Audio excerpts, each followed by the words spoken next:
Chapter 10. First Light. Josie woke up to warmth and the steady thump of someone else's heart.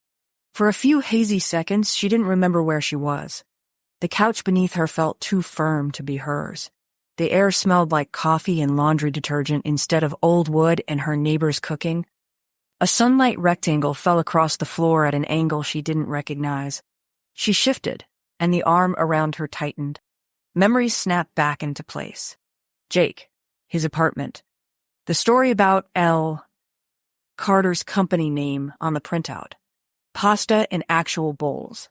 The way he'd held her while she drifted off. His hand drawing lazy circles on her arm until the world stopped feeling like it was going to split open. She went very still. His chest rose and fell under her cheek. He was warm and solid. The kind of solid that made her realize how long it had been since she'd let anyone hold her for longer than a greeting. No agenda, no flirting, just there. For a second, panic fluttered in her throat. Had she drooled on him, snored, said something weird in her sleep? "Your brain's loud," he murmured, voice rough with sleep. Her face flamed. "You can hear it?" "Feels like it." His chest vibrated under her. "Stop trying to solve your whole life before you've had coffee." She tried to push up, but his arm stayed around her a second longer than necessary, like his muscles hadn't gotten the memo yet. Then he let go, and she sat up, hair a mess, clothes wrinkled, dignity somewhere under the coffee table. "Sorry," she blurted. "I didn't mean to—" "Fall asleep?" he asked, sitting up too, rubbing a hand over his face. His hair stuck up in the back, softer and younger without product. That was kind of the point. "On you," she clarified. "It's a couch, Josie," he said, not a declaration. "You were exhausted. I've had worse nights." That shouldn't have made something warm slide through her, but it did. She glanced toward the clock on the wall. Nearly 8. She'd crashed before 10. That meant she'd gotten a lot more sleep than usual. "You let me hog your couch that long?" she asked. "You needed it," he said simply. "I do occasionally recognize when someone's about to hit a wall that isn't musical." She thought of L. The hotel room, the pills, the way his voice had gone quiet retelling it. "Did you sleep?" she asked. "A little." He stood, stretching. The hem of his t-shirt lifted just enough to flash a strip of skin at his waist. Her breath caught. She looked away fast. "On the couch?" she managed. "On the chair," he said, nodding at the armchair in the corner. His mouth twitched wryly. "Far enough away to satisfy the imaginary ethics committee in my head." "You have an ethics committee in your head?" she asked, amused despite everything. "I do now," he said.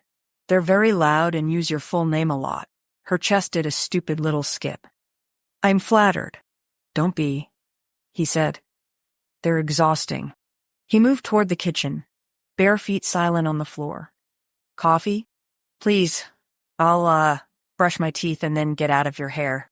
"In the bathroom to the left," he said. "Spare toothbrush in the drawer. And you don't have to sprint out like you committed a crime. We've got a late start. Mark wanted to make sure you had a day without 5 meetings in it." The thought that people were rearranging their calendars because she'd been harassed and exhausted made her cheeks burn. "You told him I stayed over?" "I told him you were tired and I made sure you didn't go home alone to spiral," he said. "That's it." "Thank you," she said. "You're welcome," he replied. He didn't make it weird. He didn't make it not weird, either. He just moved around the kitchen like this was a normal morning, and not the first time she'd fallen asleep in his arms. In the bathroom, she stared at her reflection for a long moment. She didn't look like someone who'd been living under a shadow. Her eyes were clearer than they'd been in days. The lines of tension around her mouth had loosened. She looked like someone who'd cried a lot in the last week, and then finally rested. She brushed her teeth, splashed water on her face, and tried not to overthink the way her skin still buzzed faintly everywhere they touched. When she came back out, he handed her a mug without comment. It was chipped at the lip, the kind of imperfection that seemed almost deliberate in a place as controlled as his. "Thanks," she said. "Don't thank me until you taste it," he said. "I don't make diner sludge." She took a sip. It was strong and smooth and exactly what she needed. "Okay, you can have that one," she said. They sat in a comfortable, tentative silence for a few minutes each nursing their coffee, the city coming fully awake outside the windows. "So," she said eventually, "what does my life look like now that I'm not being stalked by a man with a letterhead?" "The same," he said, "only lighter." "Poetic," she said dryly. He gave her a look. "You have a track that's almost ready to mix, another that's close behind it, and a third we're still beating into shape. Once the first one's finished, we'll pick a single, then we start building everything around it." "Everything," she repeated. "As in, the whole machine." "More like a skeleton of a machine," he said. "We ease in, soft launch, live clips, a few carefully chosen posts. We don't throw you to the wolves. We introduce you to them and remind them they're on a leash." Her stomach turned. "Does this mean I finally have to figure out social media?" "You finally have to let me help you figure it out," he said. "You know how to be interesting. You just don't know how to be interesting on purpose, on camera." "That sounds fake," she said. "That's because it is," he said. "But we can make it a fake that doesn't eat you alive." She sipped her coffee, considering. "And the voice?" she asked. "The music?" He looked at her like she'd asked whether gravity was still working. "The music comes first. Always. We don't post anything that doesn't serve that. No lip-syncing in front of a ring light in your kitchen just to feed an algorithm. If we put you on film, it's because you're doing what you do. So no dance trends," she said with exaggerated relief. "I will physically unplug your internet," he said. She laughed, the sound bubbling out easier than it had in days. When the mugs were empty, he rinsed them out and set them in the sink. She grabbed her jacket from the back of the chair. "I should go get ready," she said. "Give the illusion I'm a person who has her life together." "You're a person who got out of bed and didn't let a parasite chase her out of a studio," he said. "That's plenty together." The compliment warmed her more than the coffee. At the door, she hesitated. "Thank you. For last night. And this morning. And all of it." "You keep thanking me," he said. "One of these days I'm going to start expecting something in return." He said it lightly, but her heart tripped anyway. "Like, what?" she asked, only half joking. He met her eyes. "Like not wasting it." "Deal," she said. He opened the door. "See you at the studio at noon? And Josie?" "Yeah?" His gaze softened. "Just a little. Don't edit this in your head into something ugly. It doesn't have to be." She nodded, throat thick. "Okay." As she stepped into the hallway, she realized that was exactly what was different. For the first time in a long time, she wasn't editing her own story into the worst possible version before it even happened. The next week moved in fast, bright bursts. They finished the first track. Jake chased details like a man at war with air molecules. He adjusted EQs by half decibels, nudged snare hits a fraction of a beat, obsessed over the way her voice slid between two notes in the pre-chorus. "You're acting like this is the last song anyone will ever hear," she said one night, watching him tweak levels. "It might be the first thing they hear from you," he said. "First impressions matter. The first time they hear me, I won't sound like this," she said. "I'll sound worse." He glanced at her. "What do you mean?" "Live," she said. "You keep talking like this track is a thesis paper, but the first time someone sees me might be some grainy video on their phone of me on a stage trying not to throw up." He considered that. "Good," he said. "Good?" she echoed, incredulous. "Then we plan for that," he said.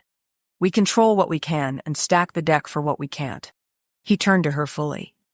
"How do you feel about people? As a concept, or?" she asked. "As a crowd," he said. "As a sea of eyes. I've sung in a bar," she said, "and at my mom's hospital bed. And once at a middle school assembly when I was 12, and my shoe fell off halfway through. Does that count?" "It counts as trauma," he said. "We'll fix that." He pulled out his phone and fired off a text. She watched his thumbs move, fast and decisive. "What are you doing?" she asked. "Calling in a favor," he said. "Little showcase at a small venue. Invite only. Label people. A few tastemakers. Some artists who won't be jerks about someone new on stage." Her stomach dropped. "Jake, I'm not." "You're not ready," he finished. "I know. That's why we start now. We don't wait until the single drops and you're thrown onto a stage in front of strangers. I hate how logical that sounds, she muttered. Get used to that feeling, he said dryly. It's called growth. 2 days later, she stood in the bathroom at the venue, staring at herself in the mirror. The room was small and smelled faintly of hairspray and nerves.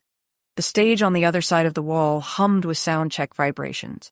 She wore black jeans, boots, a sleeveless top that made her arms look stronger than she felt. Mia had curled her hair and smudged darker liner along her eyes. You look like a star, Mia had said. She felt like a kid in dress-up, standing on the edge of something big and unknown. Her phone buzzed. A text from Jake.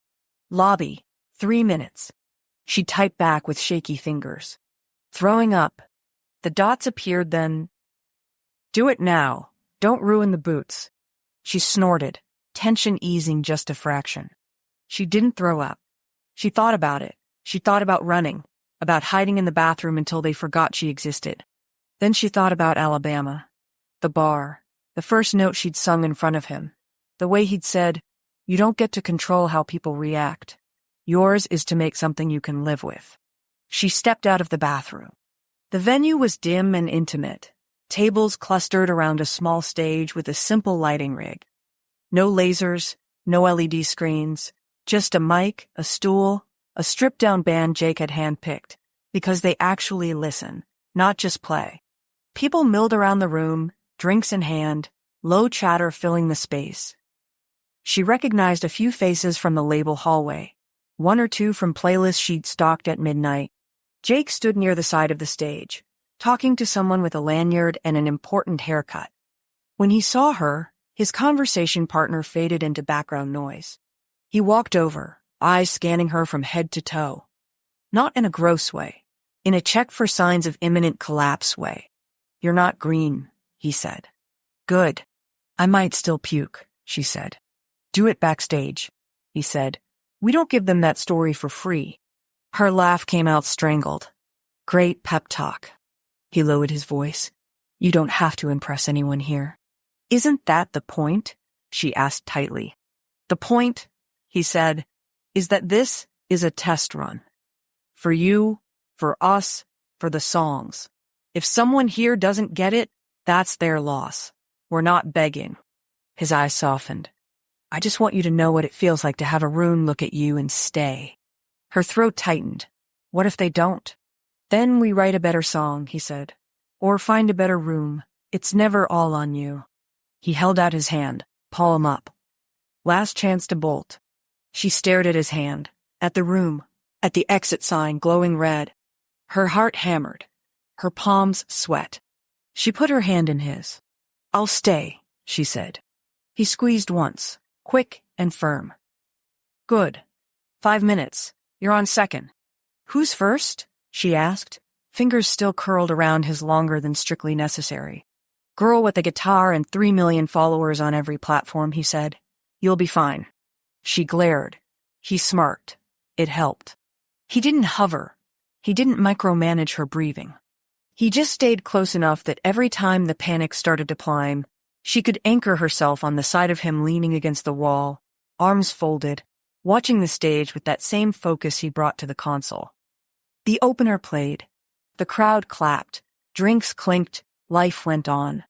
Then Mia's hand was on her arm. You're up. Her feet carried her onto the stage before her brain caught up. The lights washed everything into hazy gold. The mic waited at center. The band nodded at her, easy, steady. The crowd quieted. For a second, the old story roared up, that she was small, unworthy, pretending to be something she wasn't, that the world was going to see right through her and turn away. She gripped the mic stand. She thought of her mother, of hospital rooms and burned toast and notes taped to mirrors, of Jake in a bar in Alabama, saying, I don't waste my time. Of Carter's text and the way Jake had snarled in silence and called in every favor he had. Of Mark's file. Of Elle, alive somewhere, rebuilding. Of all the nights in the booth, bleeding into songs and refusing to look away. Then she found him, front of house, a little to the left, arms still folded, eyes locked on her, like there was no one else in the room. The story shifted. Maybe she wasn't pretending. Maybe she was exactly where she was supposed to be. "Hey," she said into the mic. Her voice came out lower than she expected, a little rough.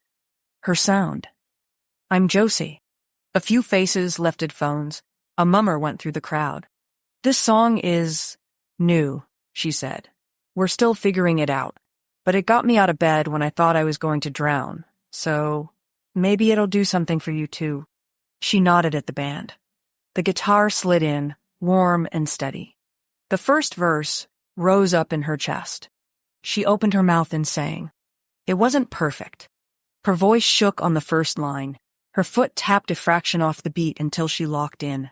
Someone near the bar clinked ice too loud halfway through the chorus. But somewhere in the bridge, everything clicked. The room fell quiet. Not the polite kind, the held breath kind, the listening kind. Her rasp rode the edges of the melody exactly the way Jake kept telling her to trust. The lyric about leaving home and running towards something that might break you and choosing it anyway didn't feel like an act. It felt like a confession she was finally ready to make. She hit the last note. It cracked, just a little, right on the edge of breaking. It felt right. For a heartbeat, there was nothing. Then the crowd clapped. Louder than she'd expected. A whistle cut through the room. Someone at the back shouted, "Yes, girl!" Heat rushed to her cheeks. She stepped back from the mic, heart pounding, and let herself look at Jake. He didn't clap. He rarely did in the studio either.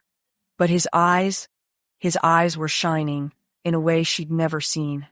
Pride, relief, something like awe. His hand rested over his chest, thumb tapping once, hard, like he was grounding himself. Later, backstage, she leaned against the wall, legs trembling. Mia shoved a bottle of water into her hand. "You murdered that," Mia said. In a good way, like ethically. "I didn't pass out," Josie said, dazed. "I don't think I passed out." "You didn't," Jake's voice came from the doorway. She looked up. He stepped into the narrow hall, the noise from the venue muffling behind him. Up close, she could see that his jaw was tight in that way it got when he was keeping a lot inside.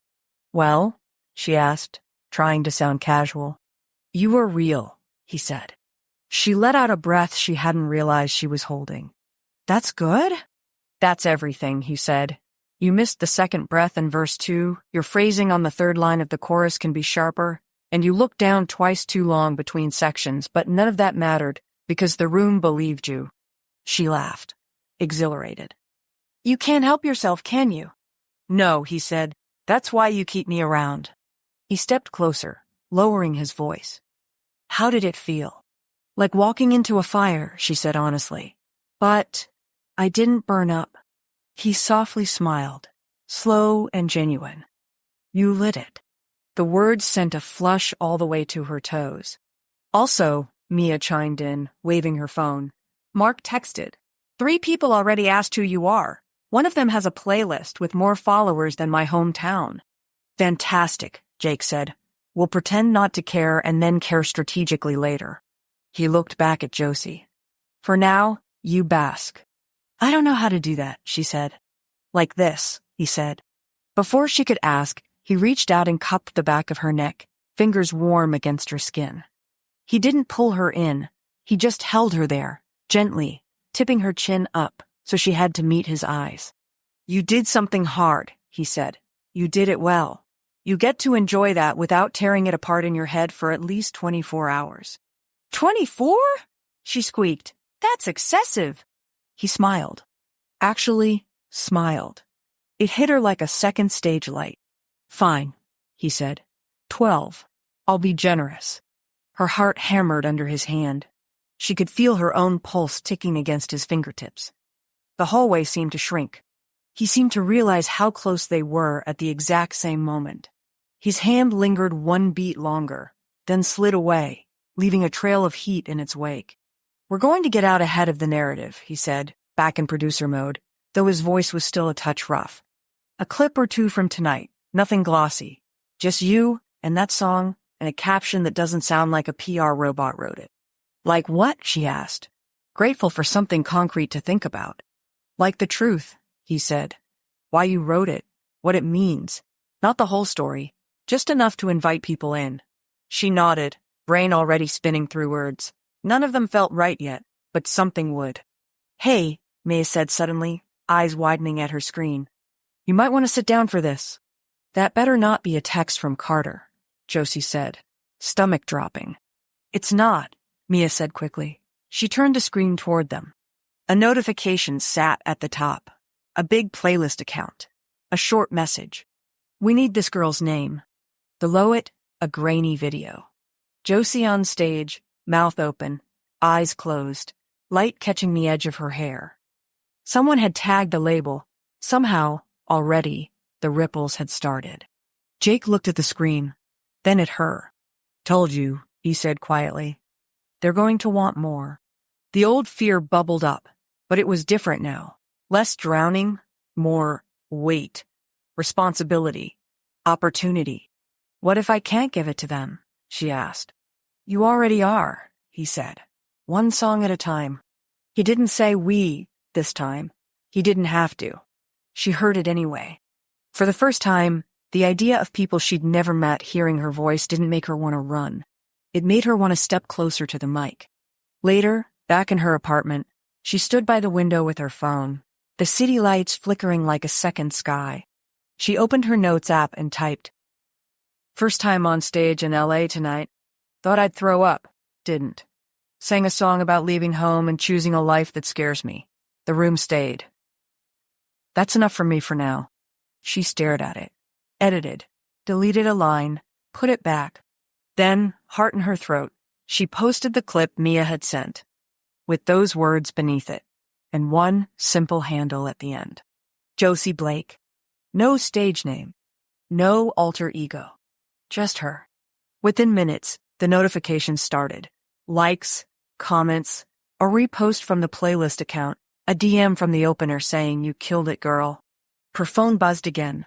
A text from Jake. Saw it. Proud of you. Sleep. Studio at 11. She typed back. You sleep. 3 dots. Then? Eventually, someone's got to obsess over your snare tone. She smiled, setting the phone on the nightstand. In bed, staring at the ceiling, she replayed the night. The lights, the applause, the way his hand had felt warm and sure at the back of her neck, grounding her as the world shifted again. Carter was out. The wolves were sniffing around. The machine was waking up. But so was she. For the first time, the girl who didn't feel like a main character felt the edges of a spotlight landing where it belonged. On her. And under that light, with his voice in her ear and her own voice finally carrying, she realized something simple and terrifying and exhilarating. She wanted more. Of the music. Of the risk. Of the man who'd taught her how to stand in the fire without burning to ash. Morning would come. Work would start again. Lines would still be there, humming between them. But in the soft dark, with the city buzzing below and her voice still ringing in her own ears, Josie Blake let herself bask. Just like he'd told her to. Chapter 11. Pressure Points. The first real argument didn't happen in a studio or on a sidewalk or in a quiet apartment over pasta. It happened in a conference room with terrible lighting and too many opinions. Josie sat at the long glass table, a bottle of water sweating in front of her. Her leg bounced under her chair.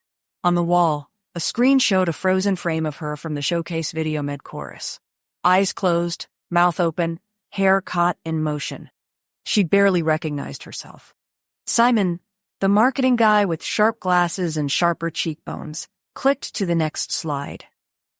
Mock-ups of potential artwork filled the screen. Her name in different fonts, her face at different angles, colors turning her skin cooler, warmer, more dramatic. The response to the clip was strong, he said. We've got organic shares, early buzz from a few mid-size accounts. This is our chance to define what the world sees first when they hear that voice.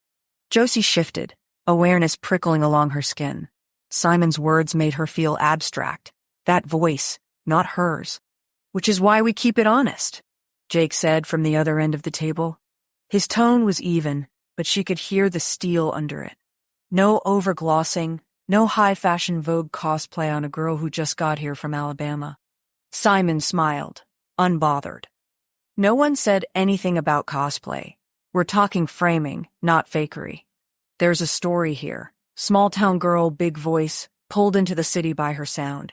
We lean into that. It's my story, Josie cut in before she could lose the nerve. Could you not talk about it like a tagline? Simon blinked, then inclined his head. Fair. Sorry, Josie. Let me rephrase. There's a story you've already told. Publicly. He gestured toward the screen where her caption from the showcase post sat next to the still image. Leaving home. Choosing something that scares you. People ate that up. We put that version of you front and center. The real one. That's all we're saying. The A&R, Rep Lena, added. She had kind eyes and boots Josie coveted. We're not trying to slap you in sequins and drown you in smoke machines. Not yet, Simon muttered. Lena elbowed him. Josie exhaled slowly. So what does that actually mean? For the single. For the visuals. For me. Simon clicked again. Storyboards appeared, her in a small, empty room with bare light bulbs, her at a bus stop, suitcase by her side, her on a simple stage with a band behind her. All of it shot a little rougher, less polished than the usual high-gloss videos she'd seen. We lean into in between, he said. Not a Cinderella who already made it, not a sad girl crying in the rain, someone mid-journey. That's you right now. We build the first image around that. We show the rasp, the edges. Jake nodded once. That I can live with. Josie studied the boards. They didn't make her want to crawl out of her skin. That felt like a win. What about the song? She asked. We're sure this is the one we lead with? Jake answered before anyone else could. Yes. Simon nodded. The streaming team agrees. We did some test plays with internal folks and a few trusted curators. Fault line is sticky. The hook gets in people's heads. And the pre-chorus? Brutal in the best way. Fault line. The mid-tempo track that had nearly broken her voice and her patience. The one where she'd finally stopped imitating and let herself sound like herself. The one whose bridge she'd sung like a dare. She felt strangely exposed hearing other people talk about it. Like they were discussing something intimate she'd left on someone's pillow. We also need to talk about socials, Simon said. The clip you posted did well, but we need consistency. A few posts a week at least, leading up to the single. Snippets, process stuff, glimpses of who you are off stage. Nothing that makes her look like a reality show contestant, Jake said. Simon sighed. You know, for someone who hates social media, you're frighteningly good at understanding how it works. I understand people, Jake said. The apps just follow. Lena looked at Josie. How do you feel about letting strangers into your life a little? Terrified. Exposed. Like every flaw would be magnified and replayed. She shrugged one shoulder. I've been living with my whole life on hold. I can probably handle 30-second clips. They laughed, the tension in the room easing a fraction. Let's keep it focused, Lena said. Studio, rehearsals, maybe a little everyday stuff. Coffee runs, guitar practice, out-of-frame panic before a show. Authentic, but not open-heart surgery. Good, Jake said.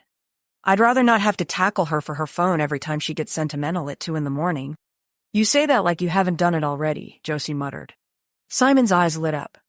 Wait, that's actually not a bad idea. Not the tackling, though we can discuss that in HR later, but the late-night posts. A series, maybe. Midnight voice notes.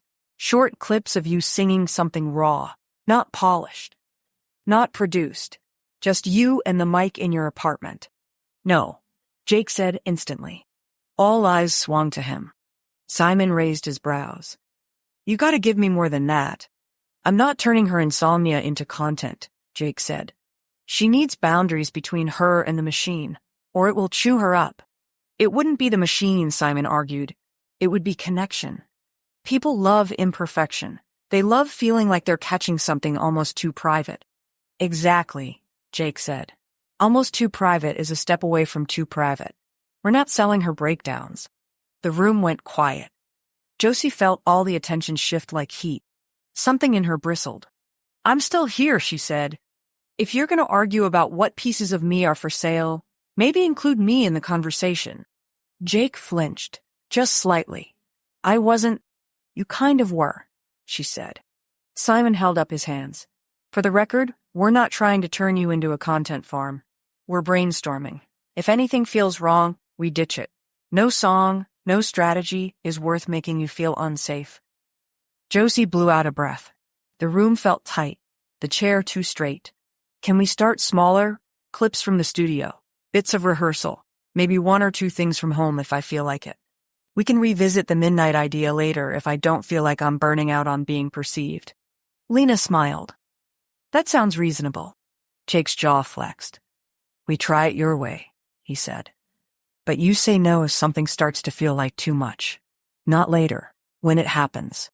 I will, she said. They moved on to dates then soft holds, for the single release. Potential timing for the video shoot. Vague talk of a tour if the numbers justified it. It all felt far away and too close at the same time. By the time the meeting ended, Josie's head throbbed. Hey, Lena said quietly as the others filed out. You handled that well. By not puking? Josie asked.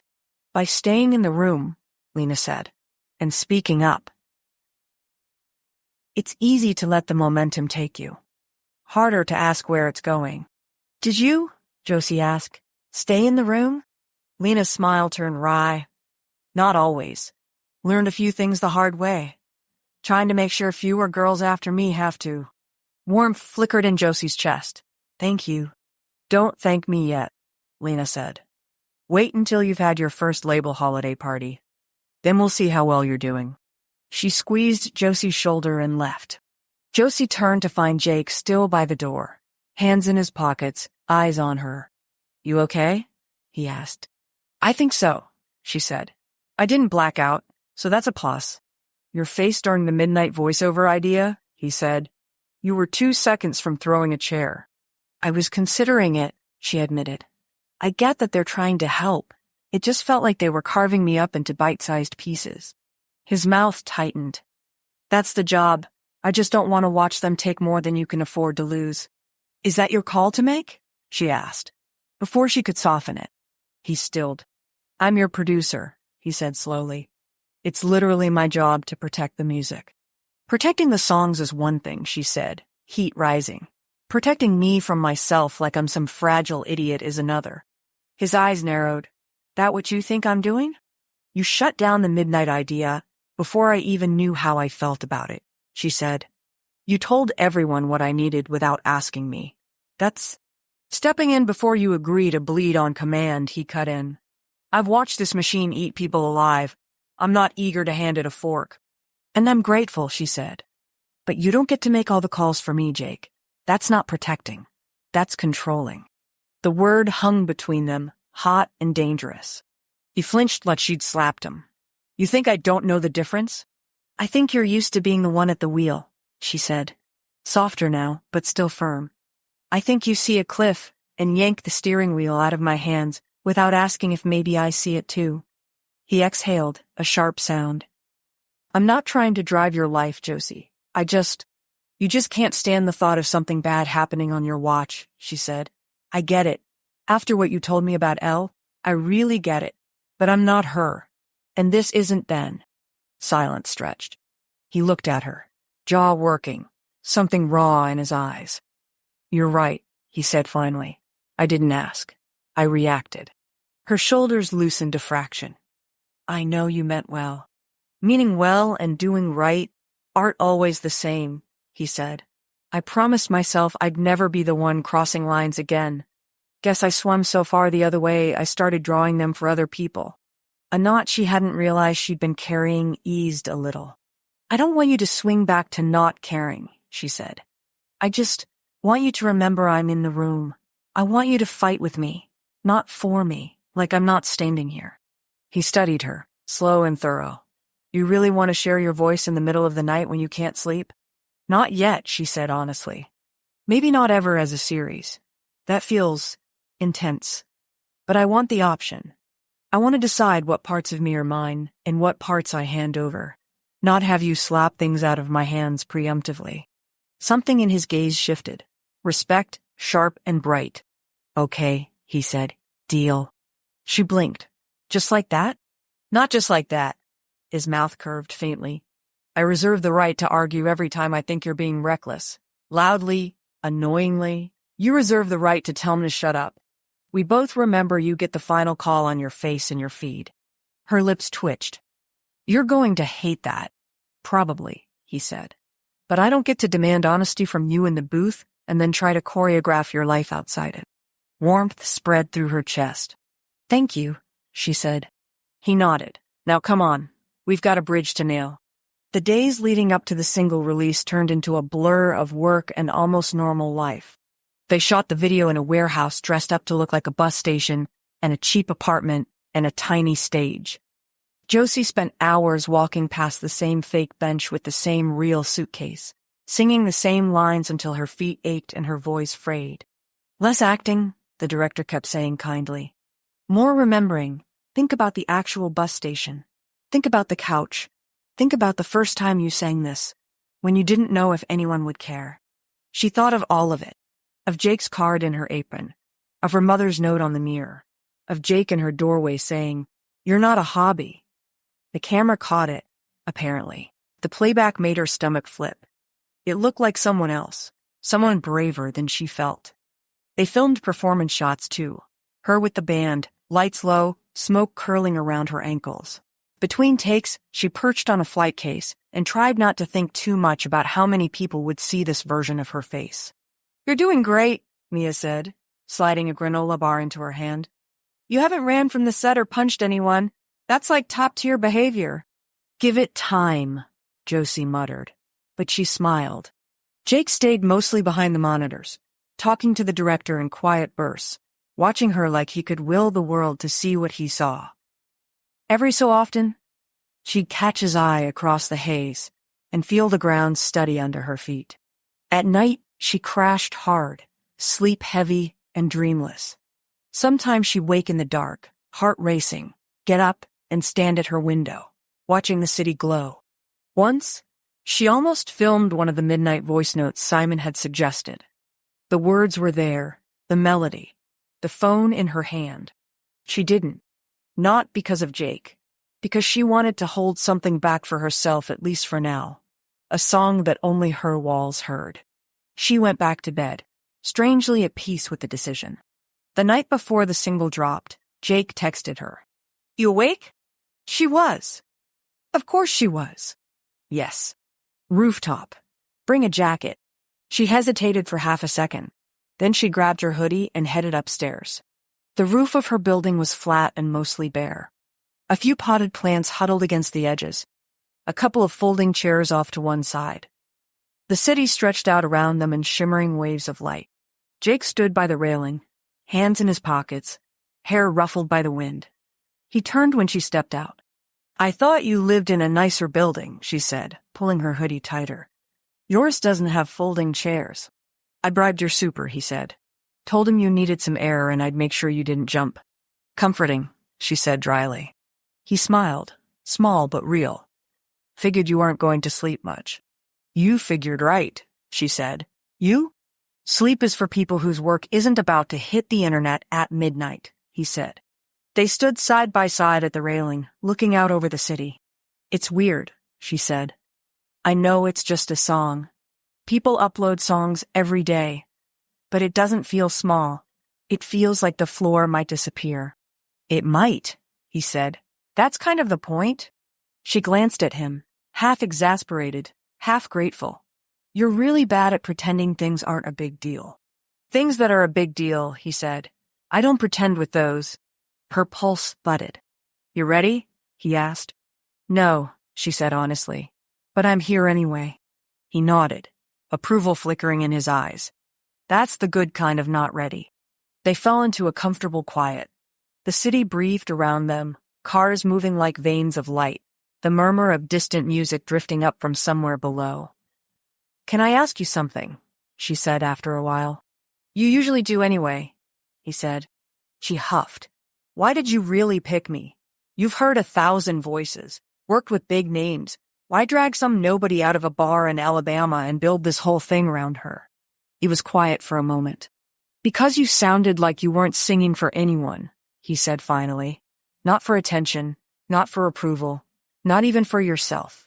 You sounded like you were singing because you didn't know what else to do with everything in your chest. Her throat stum.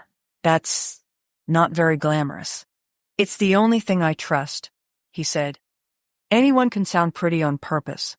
Very few people can sound truthful by accident. She swallowed. And now that it's on purpose? Now we see what happens when you aim it, he said. When you choose it instead of letting it leak out. The wind tugged at her hair. She tucked it behind her ear. What if they don't like it? She asked quietly, the deepest fear slipping out before she could catch it. What if they say the rasp is ugly? The story's boring. I'm derivative. I'm too much of this and not enough of that. Then we make something else, he said simply. That's the part nobody tells you. There's always another song, another shot. The only thing you can really lose is yourself. I'm trying not to, she said. You're doing a damn good job, he said. She thanked him softly. For what? He asked. For not making this about you, she said. About your own redemption, or proving something to people who doubted you. You could have, but you keep bringing it back to me, to the music. That matters. His jaw flexed. My redemption is my own problem, he said. I'm not putting that on your shoulders. You've got enough to carry. She wanted to touch him. She wanted to lean her shoulder into his, tangle their fingers together, anchor herself there as the clock ticked toward midnight. She did it. What happens tomorrow? She asked instead. Tomorrow, we pretend not to care about numbers while Mia obsessively updates me every hour, he said.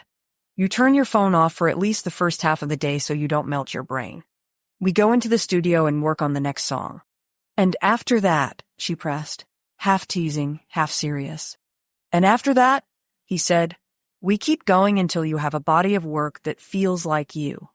A life that feels like yours. A story no one else can tell. His gaze slid to hers, steady and warm. And maybe, he said softly, when the world has learned to hear you without me translating, we renegotiate a few personal contracts. Her breath caught. Verbal contracts, she said, lips twitching. No lawyers. Very binding, he said. They stood together as the minutes ticked past. He checked his watch. Here we go, he said. 30 seconds. Her heart pounded so hard she thought it might crack a rib. He pulled his phone out, thumb hovering over the streaming app. You want to do it? He asked. She hesitated, then took the phone. The app opened to her song's page artwork. Title, her name. Beside it, a gray circle waited. She tapped it.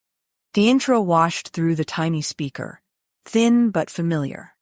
Guitar, drum, then her voice, the first line carrying out into the night. They listened in silence as it played. The city didn't pause. No trumpets blared, no cosmic fireworks went off. And yet, everything inside her shifted. It was out. No longer theirs alone. No longer just a file on a hard drive or a memory in her throat. When it ended, she realized she was shaking. Jake took the phone back gently. Breathe, he said. She did. In, out. The air tasted like metal and possibility. How does it feel? He asked. Like leaving home, she said. Again. Was it worth it? He asked. She watched the play count tick up. Once. Twice. 5 times. She thought of her mom. Of Alabama. Of the rusty lantern. Of Carter and legal documents. Of Elle in a hospital bed. Of the first time she'd stood in a booth and bled into a mic. Of Jake in a dark bar saying, I don't waste my time. Yes, she said. And this time, there was no doubt. It was worth it. He smiled, small and fierce. Good, he said. They didn't kiss. No dramatic rooftop spin. No silhouetted embrace against the city lights. He did, however, reach down and wrap his fingers around hers, their hands resting on the cold metal railing between them. No pretense. No hiding it from themselves. Just 2 people, standing together at the edge of something big, watching the first light of it spread out under their feet. She curled her hand more securely into his, let the song play again, and watched the city glow. Chapter 12. Noise and Signal. The first morning after the song dropped, Josie did what Jake told her to do. She left her phone on the kitchen counter face down, on Do Not Disturb, and walked away. It lasted 11 minutes. She made coffee, fed the stray thoughts that always prowled at the edges of her mind, puttered around her apartment pretending she wasn't listening for a buzz that wouldn't come because she'd muted everything. By minute 12, she was stalking the counter like it had personally wronged her. "This is stupid," she told the coffee maker. Grown adults look at their phones. The coffee maker had no opinion. She snatched the phone up, thumb hovering over the screen. Before she could cave, a knock came at her door.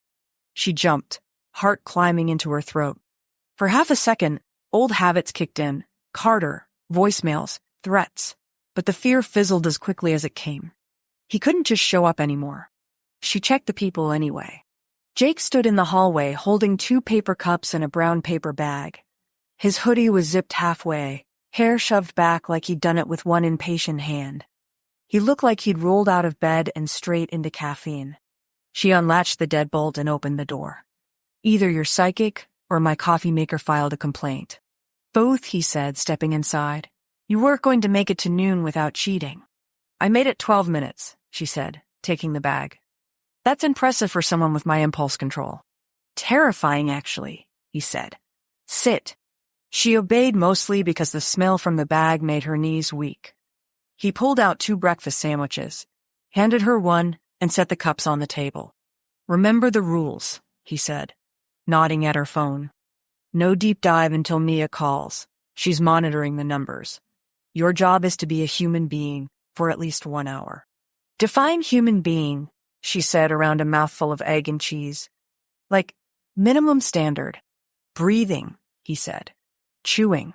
Not reading strangers' opinions about your vocal fry before you've had real food." She swallowed, wiped her fingers on a napkin. "You really think it's going to be that bad?" "No," he said. "I think most of it will be noise. Some of it will be useful. A tiny fraction will be worth tattooing on your heart. I want you to learn the difference." Her stomach twisted. What if none of it is good? "Then we know what we're working with," he said calmly. "We don't pivot your entire identity around a handful of early comments anyway." "How are you so chill?" she asked, gesturing vaguely. "You're in this too. Your name's on it. Your reputation." "It's not my first rodeo," he said. "It's easier to see the shape of things when it's not your voice in the speakers." She hated that made sense. Her phone buzzed on the table. Screen face down, vibrating against the wood like an insistent insect. Her hand twitched. Jake gave her a look. "Don't." "What if it's bad?" she blurted. "What if it's good?" he countered. "What if it's Mark saying we've been sued?" she pushed. "Then you'll call twice," Jake said. "Breathe, Joe." His voice softened on the nickname, the way it did sometimes when he forgot to keep his edges up. She made herself inhale, exhale. She ate another bite of sandwich. The phone buzzed again. Then, again. "This is torture," she said. "It's 10 more minutes," he said. "You've stood in a booth for 6 hours straight. You can handle 10 minutes. 6 hours I had something to do with my hands," she muttered. He slid his own phone across the table. "Mia's latest," he said, "since you're clearly going to combust if you don't get some information." A text thread was open. Mia, being Mia. The text read, "Okay, so I know you said don't blow up their phones yet, but we crossed 50,000 in 3 hours. And 2 playlists added us already. One is small, but V-cool and niche. V her shorthand for very. One is medium and terrifyingly influential. Also, comments are doing it. The thing." Another text immediately. Mia again. "Her voice sounds like a bruise you keep pressing on. Random user. Gonna stitch that on a pillow." Beneath that, a screenshot of the song page. Numbers climbing. Little green arrows pointing up. Josie's breath caught. 50,000? She squeaked. "Already?" "Streaming platforms are global, remember?" Jake said. "Somewhere in Europe, people were awake enough to hit play the second it dropped. Her head spun. And the playlists? Both good signs, he said. We're not viral. We're not breaking the internet. We're just starting strong. Solid footing. That's better than a spike that dies in a day. She stared at the screenshot. Her name. The title. The little bar underneath, showing the song's progress into the world. That comment, she murmured. A bruise? He smiled, slow and proud. That's someone who gets it. Tears pricked behind her eyes, sharp and sudden. It's only been a few hours. And it'll still be there in a few more, he said gently. Now, you can look at your phone, if you want. Consider this your controlled exposure. Controlled exposure, she echoed. You make everything sound like a lab experiment. Better than Russian roulette, he said. She flipped her phone over, thumb trembling as she brushed the screen. Notifications flooded in. Likes, new followers.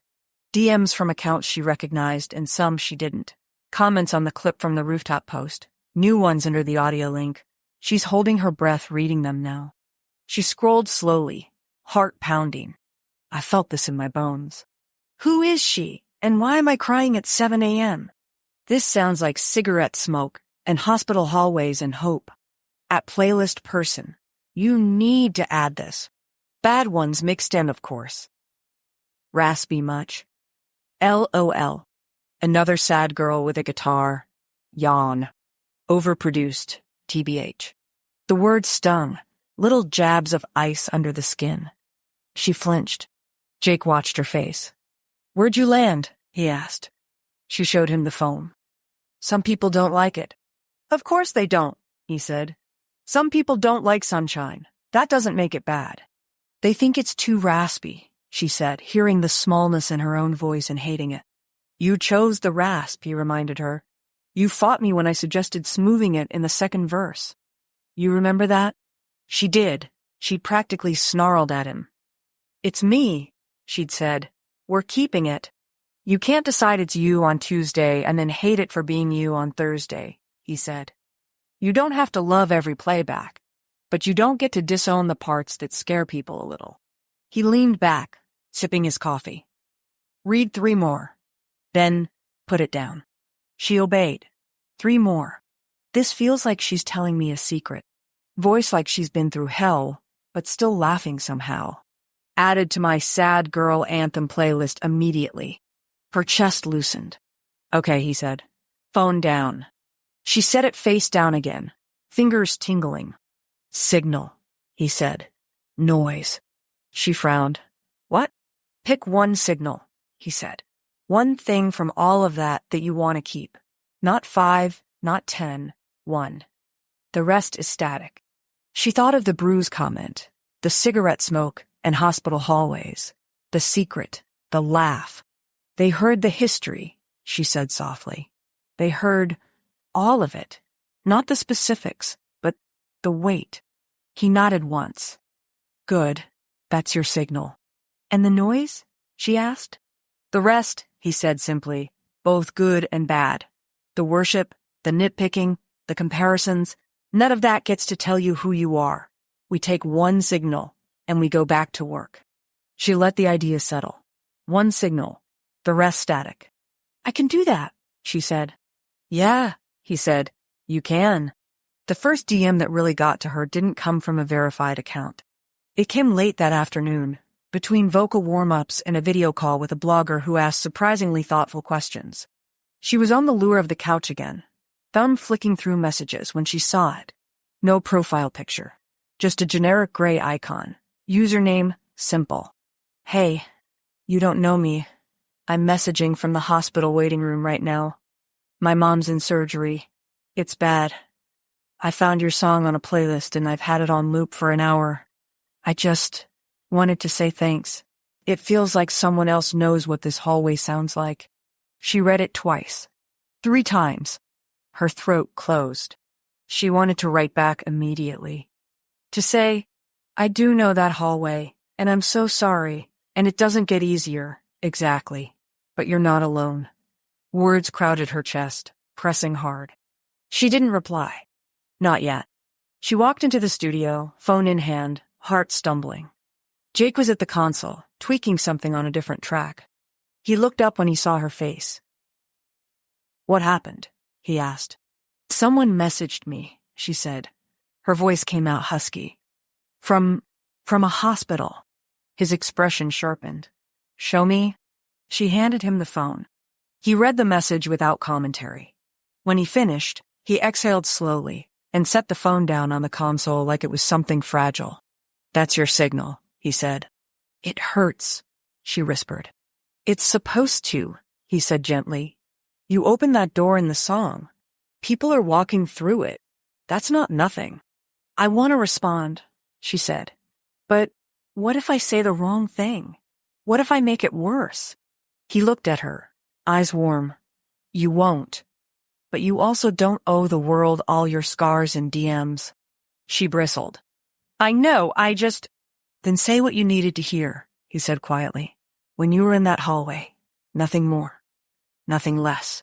Her chest squeezed. She took the phone back. Typed, deleted, typed again. "Hey, I do know that hallway. I'm so sorry you're there. I'm glad the song is giving you something to hold on to. Be kind to yourself. Breathing is enough right now." She hovered over send. Jake watched her. "You don't need my permission," he said. "But if you're asking, that's exactly the right weight." She hit send. The message flew out into the ether. The read receipt came back almost immediately. "Thank you. She likes music too. When she's awake again, I'll play it for her." Josie's eyes burned. She blinked hard. "Okay," Jake said softly. "Now we sing. For her, too." "Is this what it's going to be like?" she asked. "People handing me their pain because I made mine loud?" "Sometimes," he said. "It's one of the reasons most people don't actually want the kind of honesty they claim they do. But you can handle it." "How do you know?" she asked. "Because you didn't look away," he said. "And you didn't perform for it. You just answered." Something like pride warmed her in places fear hadn't quite managed to freeze. "From the top?" he asked, nodding toward the booth. She nodded. From the top. That night, Josie's apartment felt smaller than usual. The song had been out for less than 24 hours, and already the noise was rising. Playlists, reposts, reposts of reposts, people tagging her in videos of themselves lip-syncing to her bridge. Her brain buzzed like someone had plugged it into one of the amps at the studio. Sleep felt impossible. She texted Jake. "Brain too loud." He replied almost immediately. "Come down." Studio's empty. Her heart did a weird little flip. She grabbed her keys and a hoodie and headed out before she could talk herself out of it.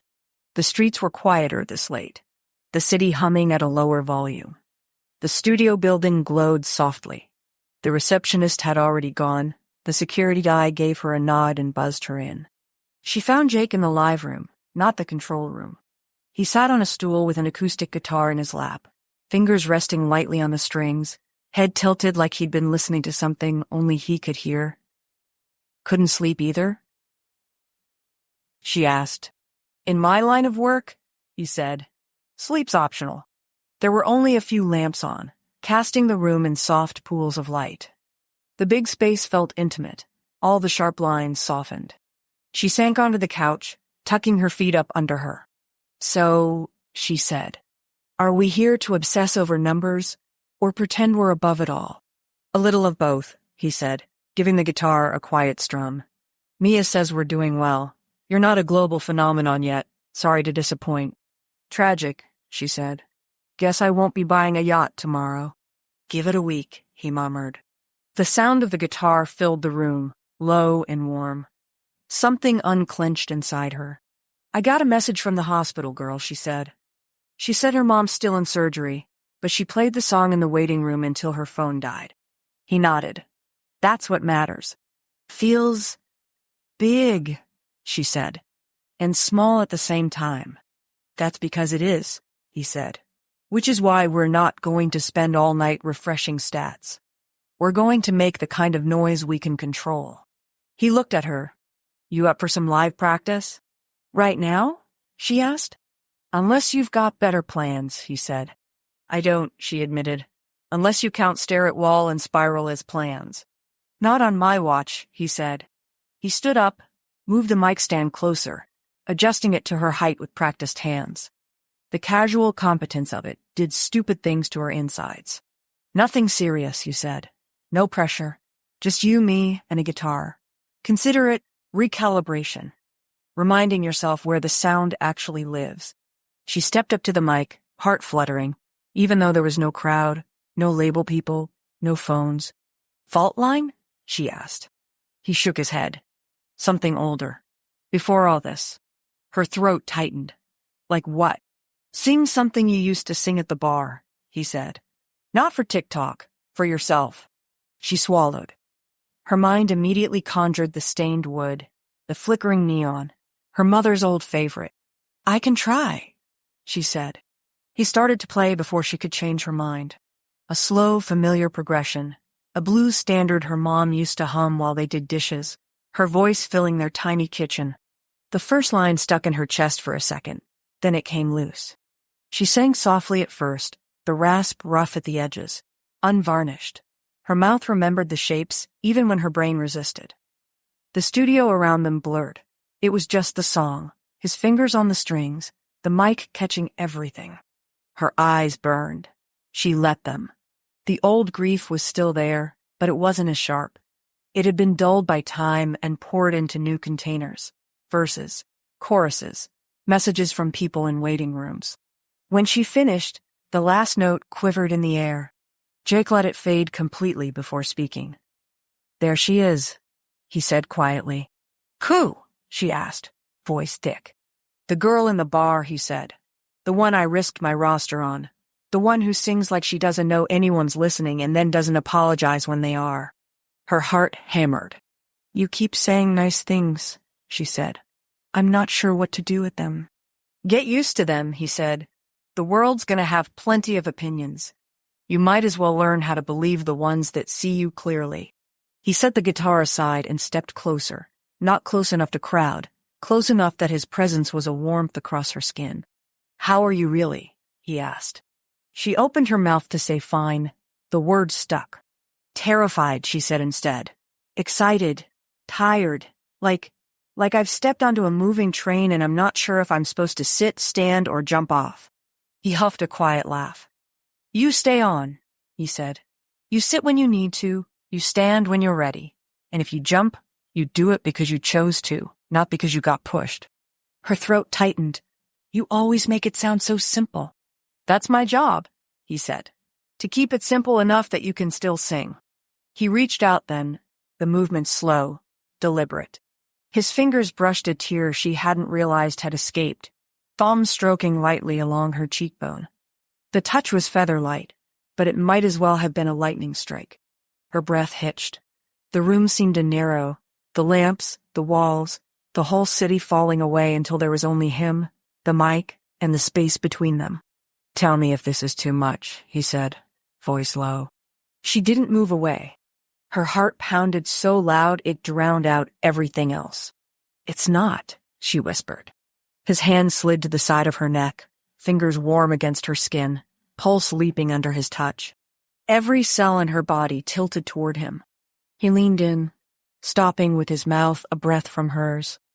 She could feel the warmth of him, the slight hitch in his breathing, the restraint pulled taut. This doesn't leave the room, he murmured. Not yet. Not in a way anyone else gets to own. Her fingers curled into his shirt, pulling him that last inch. The kiss, when it finally happened, was nothing like the dramatic, crushing thing she'd imagined in midnight fantasies. It was slow, soft at first, a question disguised as contact, his mouth brushing hers, like he was giving her every chance to change her mind. Her whole body went hot. The mic captured the tiny sound she made, a hitching breath, the quietest hum. He deepened it gradually, tilting his head, his thumb stroking the line of her jaw, his other hand still steady at the back of her neck. She shivered, leaning into him, letting herself feel all the things she'd been trying to pour only into songs: want, gratitude, fear, stubborn hope. When he finally pulled back, it wasn't dramatic. No gasping, No spun-around dip, just a slow, reluctant separation. His forehead resting against hers, his thumb still tracing lazy circles at the base of her neck. "You okay?" he asked, voice rough. She nodded, dizzy. "Yeah." "Too much?" he asked. "Not enough," she said, before she could think better of it. A low sound rumbled in his chest. "Careful." She laughed shakily. "You started it. Years of bad choices and one very specific legal meeting say I definitely shouldn't have," he said. "But I'm not sorry." "Good," she whispered, "because I'd hate to be the only one." He smiled, the expression small and crooked and more vulnerable than she'd ever seen it. "We keep it here," he said after a beat. "Between us, quiet. We don't let it mess with what we're building out there." Agreed? She thought of Mark, of Lena, of the conference room talk about power and imbalance, of Carter, of Elle, of how quickly gossip could turn something real into something ugly. "Agreed," she said. "We don't owe the world this part." His shoulders loosened, like that was the answer he'd been hoping for. "We take it slow," he said. "Slower than I want to. We don't rush the story just because we've got a good hook." "You're talking about us like a song," she said, amused. "I know how to build songs," he said. "Feels safer to think of it that way." "And if I get impatient?" she asked, tilting her head. "Then you tell me," he said. "And I remind you we've waited this long. A little longer won't kill us." She thought about the feeling of his mouth on hers, the way his hand had steadied her neck, the way everything in her had shouted finally. "A little," she said. "Not a lot." He chuckled, low and warm. "Bossy." "You like it," she murmured. "Terrifyingly," he said. He dropped his hand, stepping back just enough that breathing became possible again. "Again from the top?" he asked, teasing. She groaned. "Are you serious?" "I'm always serious about takes," he said. "What, you thought one kiss was going to make me go soft on your pitch?" Heat raced up her neck. "You're impossible." "And you're stalling," he said. He pointed toward the mic. "Sing something new." She did. She sang with her lips still tingling and her heart too full, and her future suddenly feeling like something with color instead of just light and shadow. The song came out rough around the edges, and too honest, and not fully formed. It sounded like her. It sounded like the start of something that might, one day, be worth sharing with the world. For now, it was just noise and signal, in a quiet room, with one man who heard both, and chose to turn the volume up on the parts that mattered. And for the first time since everything had started, Josie Blake didn't feel like she was being dragged into a story. She felt like she was writing one. Stay tuned, the story continues. Come back for the next section and make sure you subscribe and click the notifications to be sure not to miss the next installments or any future stories. Thanks for listening, and I will see you for the rest of the story. Soon, I hope.